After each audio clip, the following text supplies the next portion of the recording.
Bonjour à tous, je voulais vous faire une petite vidéo aujourd'hui pour vous présenter tous les matériaux, crayons de couleur, feutres que j'utilise pour mes coloriages.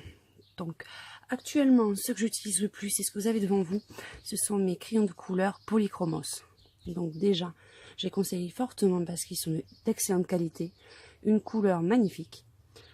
Une gamme assez variée quand même dans les couleurs. Là j'en ai qu'une petite partie, m'en manque encore pour compléter ma collection. J'avoue un petit peu cher à l'achat, mais bon, c'est quand même un bon investissement pour ma part. Donc vous voyez, je les ai mis dans cette petite caisse pour que ça soit plus rapide. Et surtout, je les ai mis par couleur, par dégradé de couleur, pour que je perde moins de temps quand je dessine. Et puis ça me donne une vue d'ensemble de ce que je peux réaliser. Donc pour utiliser ces crayons de couleur, j'utilise moi la technique de l'estompage avec de l'essence sans odeur. C'est celle que je préfère. J'aime bien pour les dégradés de couleurs parce que ça enlève bien les petits traits de crayon que je n'aime pas forcément moi sur les coloriages. Donc pour ça, j'utilise essentiellement l'essence sans odeur de la marque Le Franc-Bourgeois. C'est celle que j'ai pu en utiliser d'autres, mais c'est celle que je préfère. J'avais essayé avec technique avec la vaseline, mais franchement, j'ai pas du tout aimé le résultat. Contrairement à l'essence sans odeur qui donne un rendu et un brillant des couleurs que j'aime beaucoup. Pour estomper, je me sers aussi également de ma petite éponge qui me rappelle les bancs de l'école, que j'imbibe d'essence sans odeur pour éviter d'en mettre trop à chaque fois.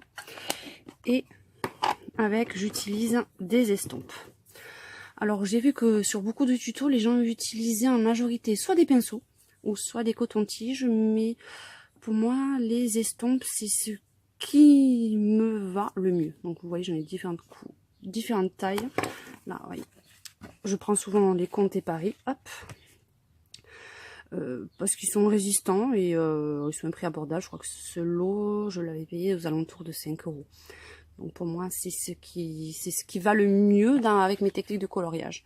Et bien sûr, mon ancêtre, mon petit crayon de couleurs que j'utilise depuis maintenant un paquet de temps et qui me va également super bien. Alors pour tout ce qui est gommage, j'utilise ma bébé gomme comme j'appelle.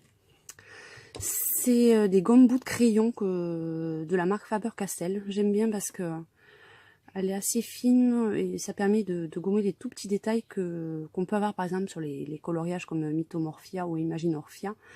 Donc pratique, elle laisse pas de traces, elle est parfaite. Donc après j'utilise souvent, je mélange les deux techniques pour tout ce qui est petite zone où je voudrais importer un peu de lumière. J'utilise les stylogels. Donc ceci c'est des stylogels que j'achète à Action. Je crois que j'ai dû payer 80 centimes le lot. Donc très bon rendu, mais j'utilise vraiment que pour les petites zones où je voudrais apporter un peu de paillettes, un peu de lumière. Donc j'utilise ce style de stylo. Donc ensuite, je suis une grande fan de tout ce qui est Posca. Donc comme je fais également, à part le coloriage, je fais aussi des dessins et des tableaux, j'utilise assez régulièrement les Posca. C'est vraiment le marqueurs que j'adore. Donc c'est des marqueurs à clé, comme vous pouvez le constater, il y a différentes tailles. Donc vous avez le gros gabarit comme celui-ci, le 1 mm comme celui-ci que j'utilise pour apporter par exemple avec le blanc des petites touches de lumière, les petites étoiles. Et ensuite vous avez le Posca intermédiaire. Donc pareil que les polychromos, c'est quand même un investissement parce qu'en moyenne le stylo fait aux alentours de 2-3 € individuels. Mais vous voyez, ceux-là, je les ai, ça doit faire au moins 3-4 ans et ils sont à... Je voulais rentabiliser bien parce qu'ils ont quand même une assez grande durée de vie. Hein. Donc ça, c'est vraiment un matériel que j'apprécie le plus. Ensuite, souvent quand je fais des coloriages, j'utilise pour faire les fonds, attendez, je pousse tout ça, de la pastel sèche. Je trouve que pour les fonds, les rendus, c'est ce qu'il y a de plus... enfin, moi, c'est ce que je préfère. Donc ça, c'est mon cadeau de la fête des mères. Donc c'est les pastels sèches de la marque Comté. Vous voyez. Donc un assortiment, vous avez un bon choix de couleurs. pastel qui se passe parfaitement. C'est une excellente qualité, donc je conseille fortement cette marque. Avant j'utilisais les pastels sèches Faber-Castell, mais j'avoue que je préfère nettement les Comté maintenant que j'ai testé. Ensuite, il peut m'arriver de faire des coloriages feutres, de moins en moins souvent, j'avoue. Donc par là, c'est ma boîte d'Alibaba. Donc c'est toutes sortes de feutres. Donc ce que j'aime beaucoup, c'est cette collection. Je les ai classés par couleur aussi pour que ça aille plus vite. Les Peppermate, qui sont très bien parce que je trouve qu'ils font pas de démarcation. Ils sont assez sympathiques. Après celui-là, on les présente plus. Les Stabilo. Il y a différentes tailles. Vous avez le 88 et après je crois que c'est le 68. Donc c'est les différences de mini. Hein. Donc vous avez petit et grand. Et puis après, il me reste encore quelques stylos gel que j'utilise de temps en temps. Et j'ai récemment acheté, je crois que j'ai le blanc aussi, les marqueurs BBO que j'utilise pour faire aussi comme les Posca, les petites zones d'ombre. Donc vous avez l'argenté et le blanc. Je me sers régulièrement. C'est à base d'huile. Ils sont permanents, assez opaques, mais ils apportent un petit côté gloss qui peut être sympa pour faire les petites zones d'ombre. C'est vrai que je me sers essentiellement pour faire les ciels étoilés. Donc ceux-là sont à peu près au prix des Posca. C'est à peu près l'équivalent, mais franchement ils sont très très bien. Et ensuite, ma dernière acquisition en niveau des feutres, c'est les Lyra Art Pen.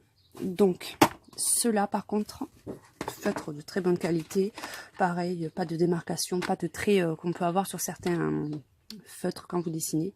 Le seul inconvénient, il faut faire attention parce qu'ils sont assez costauds et surtout, la majorité que j'ai fait comme dessin, si vous avez un papier un petit peu fin, ça transperce un petit peu la feuille. Donc il faut vraiment utiliser uniquement sur du papier très très épais. Après là, vous avez un bon choix de couleurs. Ce sont des feutres d'excellente qualité. Mais j'avoue qu'en particulièrement, je me sers quand je fais les dessins au feutre, je me sers majoritairement des Peppermate ou des Stabilo Pen qui sont très très bien. Donc voilà l'ensemble de ma collection.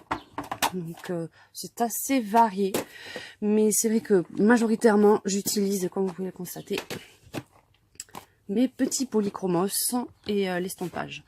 Donc je pense que je vais revenir peut-être, je vais peut-être essayer de tester les techniques avec les stylos alcool, les marqueurs à alcool.